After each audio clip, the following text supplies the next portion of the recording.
నిజం కాని కలలన్నీ నిద్రలో ఎన్నో వస్తుంటాయి. కలలను నిజం చేసుకోవాలని నిజ జీవితంలో మనిషి ఎంతో తాపత్రయపడుతుంటాడు. ఒకరికి ఇంటి కల, ఇంకొకరికి ఉద్యోగం, ఇంకొకరికి పదవి, ఇలా ఎన్నో. ఎవరి వర్గంలో వారు, ఎవరి ప్రయత్నం వారు చేస్తూనే ఉంటారు. నిజాయితీగా కృషి చేసేవారు కొందరైతే, అడ్డదారిలో కలలను సాకారం చేసుకోవాలని ఇంకొందరు ప్రయత్నిస్తుంటారు. త్యాగాలు చేసి కూడా ఎందరో మహనీయులు తమ కలలను సాకారం చేసుకున్నారు.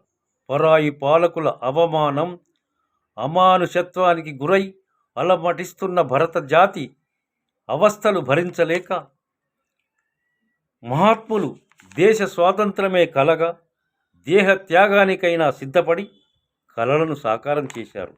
ప్రస్తుతం కలలను మర్చిపోయి కానుకలే ప్రధానంగా ఎన్నికల్లో గెలిచి కలలో కూడా ఊహించని విధంగా అసమానతలతో కలలుగన్న స్వరాజ్యం తల్లడిల్లుతుంది.